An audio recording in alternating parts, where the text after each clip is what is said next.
don't be afraid to let your students teach you something. I love that. Because I feel like you, as adults, I think it's hard to recognize that kids can teach us things a lot. Yeah, I'm And being in the classroom is a wonderful experience that you're there to teach the kids 100%. But just recognize that they're going to teach you something too.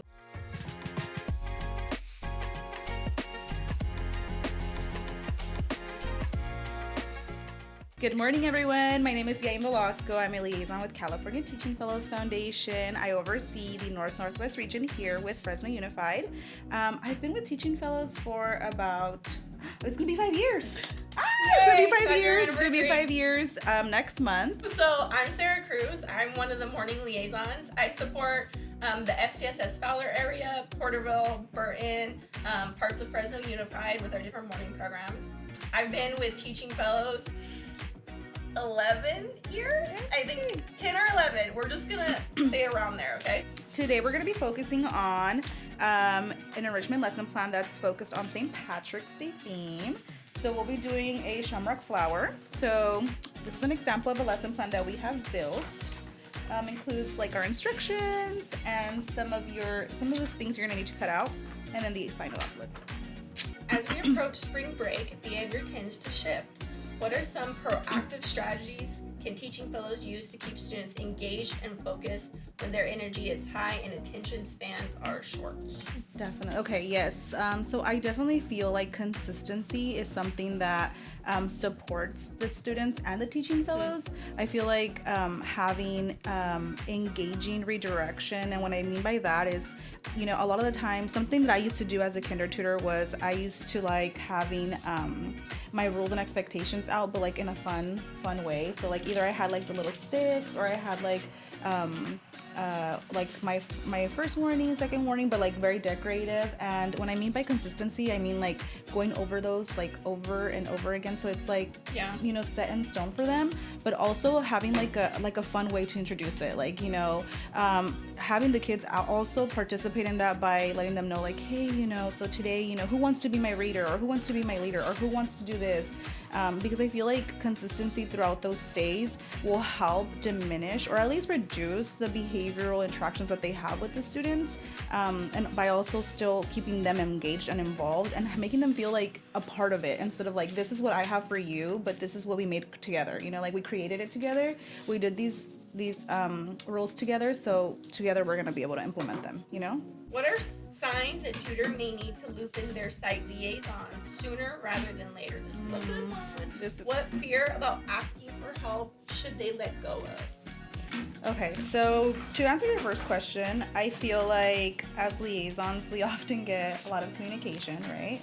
On different things, but I think some of the most important things that tutors should definitely loop us in on, that, you know, we kind of mention a lot in, you know, TFAs, LCOPs, all of that good stuff, but it's definitely anything that's going to cause harm to either themselves, the students, so like environmental like hazards, just like safety protocol, anything that can really put their safety or sabotage their safety or put them at danger. I feel like that's something that should immediately be communicated.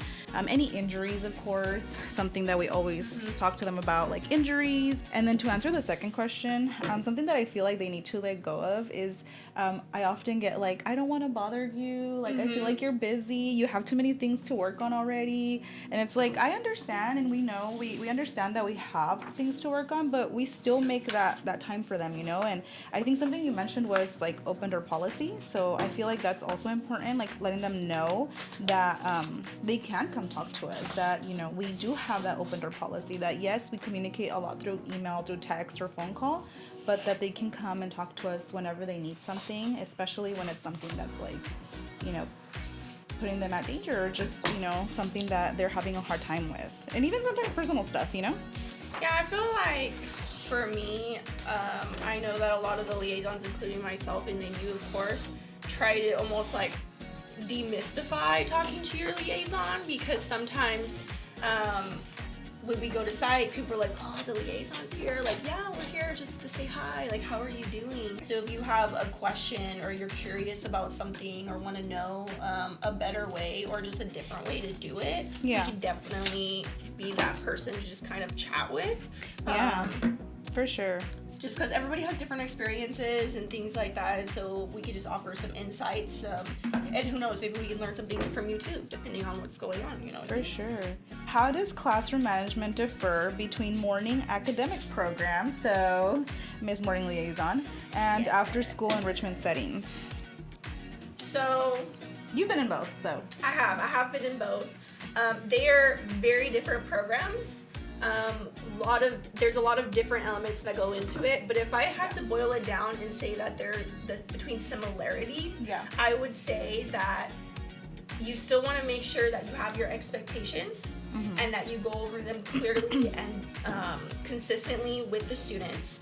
Because when the students walk into your classroom, whether it be an ASB classroom where you have 20 to 25 students at times, or you're in a literacy group where it could be 5 to 10 students, you still want to make sure that you're setting those expectations.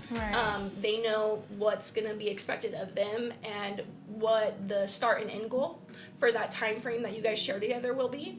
And then you can go from there. And then if you need to redirect behaviors, whether that be using your class attention getter, which you can still use in small groups, or you can use it in your large ASP setting, you might have to make small adjustments just depending on where you are at, because obviously an attention getter for a group of 10, you may not have to use your teacher. I like to say teacher voice is projecting, and project as much as you would in a classroom full of 20 to 25 students. But I'd say the main thing is just making sure that you have your expectations and you go over them. We're talking about expectations a lot, guys, so hint, hint, they might be important, but just making sure you review that. I mean, regardless of like the program, I think, you know, they kind of have the same intention at the end of the day. Like, you know, both programs are meant to be safe spaces for the students, and are meant to be spaces for the students to still get creative, and it's meant to be like, you know, comforting at the same time, and not just so rigid, but still following, you know, the protocol that we have for both programs, so that it just plays safer for everybody. And then, you know, this is a little bit early, but I'm going to say it anyway, so feel free to jump in, Yain, anytime. If you are curious about the experience of a morning tutor versus an after-school tutor, you are welcome to submit your, well, everybody needs to, but submit your ITRs. If you haven't heard or been here for our intent to return, or ITR season, it is coming up in about April. So be on the lookout, check your email, check your spam, please. But then that's the time, if you know what, you want to get experience in different programs and be in an after school program with an amazing liaison like Yain, or being a morning program and supported by someone like myself, then that would be your time to do so. We have different opportunities, so make sure you fill that out. Hint, hint, cough, cough. Okay. What's one classroom management myth you wish educators would stop believing? Okay, so one classroom myth. Oh my goodness. I think something that I often find myself with is what's the difference between, you know, raising your voice and yelling? So I feel like that's a big one. I feel like oftentimes raising your voice is used to like, you know, feel like very authoritative. And sometimes I feel like that's a misconception, you know, like you don't always have to raise your voice to get your students' attention, to make it, you know, known that you are the authority in the classroom. Building that's why we talk about connections, right? That's why we talk about expectations all the time, and redirection, because building those relationships is really hard, you know, especially when it comes to the different grade levels, you know, where, you know, it's not always going to work. Whatever works for kinder is not going to work for 6th grade, right? But we do have to keep in mind that raising our voices is not always going to be the the outcome that we expect. And it also doesn't mean that you raising your voice is going to provide you with more of that authority in your classroom. I feel like a lot of that goes back to the first question we were asking when it comes to like body language and tone. I feel like keeping yourself very calm, very collective, can often bring out a stronger message to your students. It can really relate, like, okay, you know, my tutor's focused, my tutor's calm, my tutor's collective, meaning like, okay, it's a moment for us to stop what we're doing and, you know, focus. Whereas if I'm raising my voice and I'm just like, you know, bluntly, you know, collecting everybody, you know, it just, your voice just kind of loses itself within, you know, your students as well, I feel like. So I feel like oftentimes that's a little bit of a myth, you know, oh, raising my voice is going to help me get my students' attention. And it's like, not always, you know, it can, maybe when you're outdoors playing, you know, PE or something. But I feel like if you're indoors or just in a more of a classroom setting, you know, just keeping calm and collective, I feel like that's the way to go. What is some advice for the teaching fellows? Don't be afraid to ask for help, but also don't be afraid to let your students teach you something. Because I feel like you, as adults, I think it's hard to recognize that kids can teach us things a lot. Yeah, and being in the classroom is a wonderful experience that you're there to teach the kids 100%.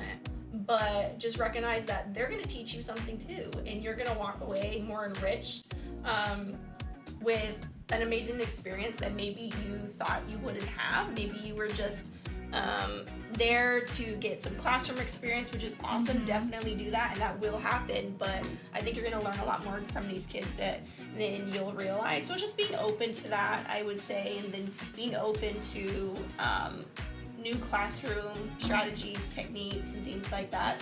Sometimes we have to make changes, and that's just the nature of being in education, and that's okay. So it's just knowing that when you have to go with the flow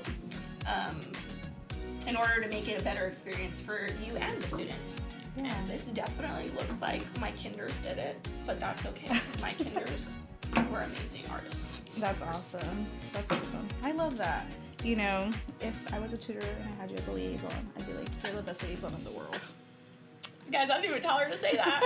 I was like, that's great. Thank you so much. No, that's amazing, Sarah. I feel like, you know, you have grown up with teaching fellows. Like, teaching fellows literally Been a long time, guys. Yeah, it's like, I mean, she was baby. She was 18. So, it just goes to say, you know, like, everything that has been instilled in you, built in you, everything that you've learned with teaching fellows, and basically, they've seen you grow. So that's amazing advice. On my part, I feel like never stop seeking for opportunities. I feel like a lot of the times our teaching fellows think that, you know, tutor is the last resort, or just being a tutor is the only way to be with teaching fellows, which I feel like is not true, you know. We started off as tutors. We started off working with kindergartners, and here we are. So I do feel like there are more opportunities with teaching fellows that we often overlook.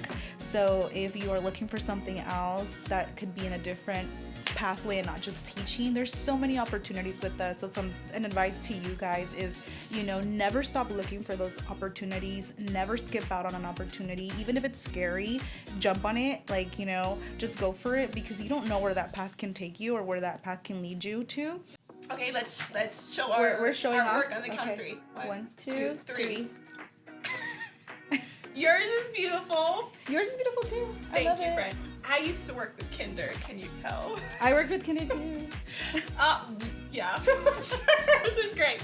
All right, thank you for tuning in. That was CTFF Talks. Make sure to follow us here. Bye. See you next time. Bye.